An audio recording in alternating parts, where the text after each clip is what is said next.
everybody, it's Nina. Thanks so much for joining me today. Today I have a video featuring some of the new Simon Says Stamp one-of-a-kind release products. I'm going to be using the beautiful Bouquet of Thanks stamp set, but one of the things I'll be using today is the Circle Doodles Embossing Plate. So this is a look at the embossing plate. This is from a video I posted on Thursday showcasing all of the new products that were released in Simon's new one-of-a-kind release.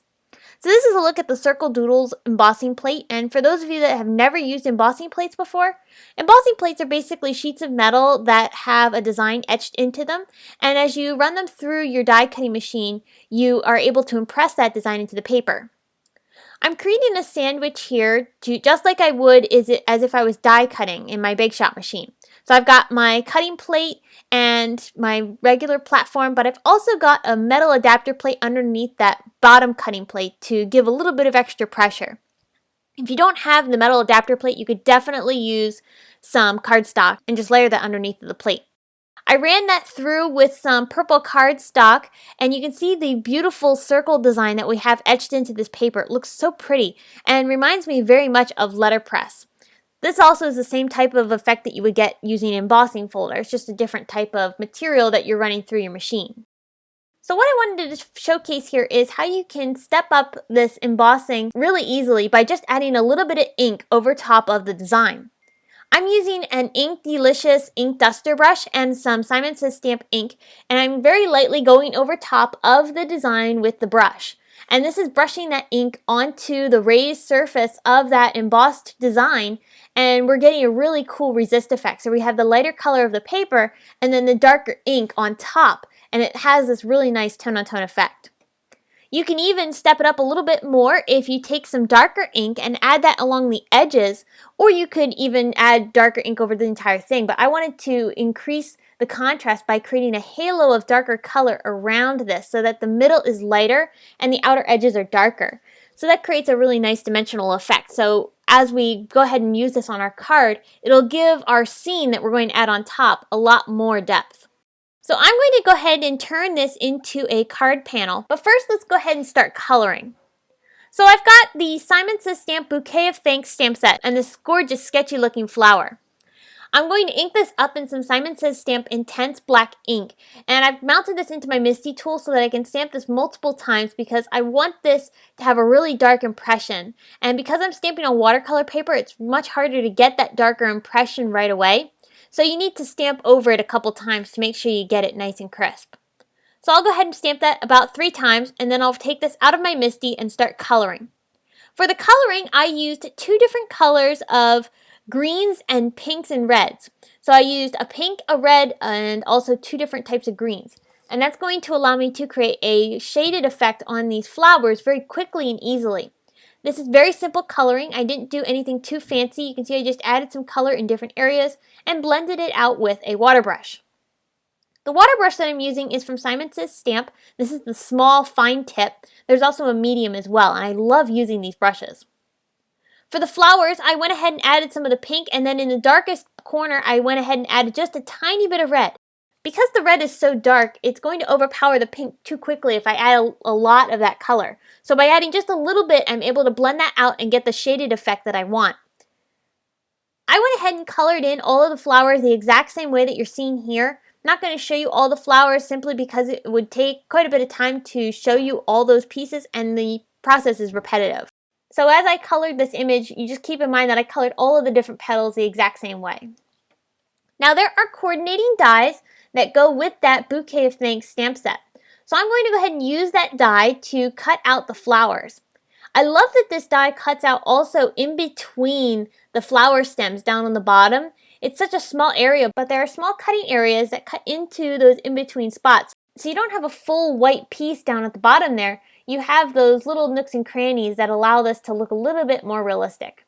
So here's where I'm going to attach my flowers onto my embossed background.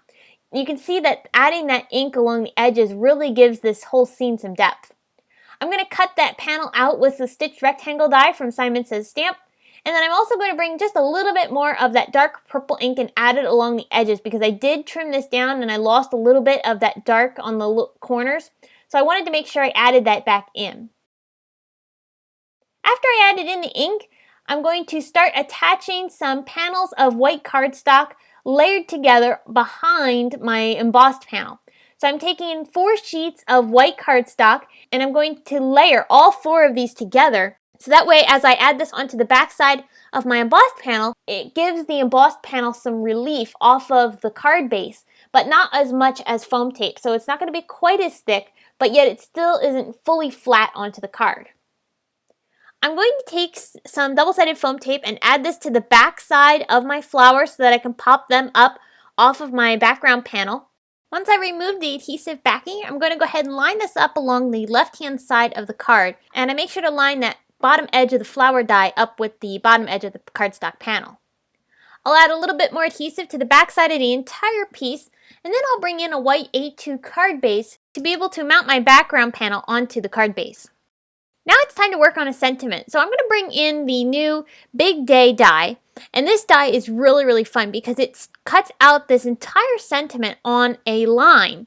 And I think that's a really unique way to add some interest to a sentiment. So it's not just a plain die cut. It's got a little bit more of something special to it. I'm going to go ahead and actually trim this down into 2 strips.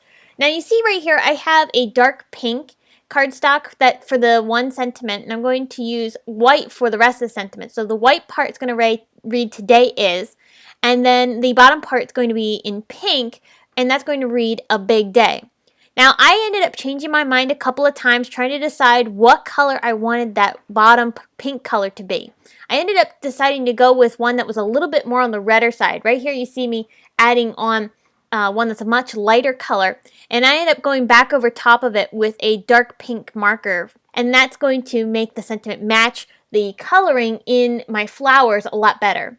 I wasn't sure if I wanted a dark pink or a light pink, but finally ended up going with the darker color. I adhered both sentiments down with some liquid adhesive, and then the sequins that you see here are a sequin mix from Simon Says Stamp, this beautiful purple mix of different sizes of purple sequins. And then also I have these really pretty clear gemstones from Lucy's Cards. These gemstones are gorgeous and they look so pretty with the background pattern showing through. They come in also a variety of different sizes as well. So here's a look at the finished card, and this was really fun to create, and I hope it's inspired you to try out some of these techniques that I used today. As you can see, that background pattern that the embossing plate created really looks beautiful behind that floral arrangement. And coloring with 2 markers, you can see you can get quite a bit of depth and shading very quickly and easily without having to have a lot of markers to choose from.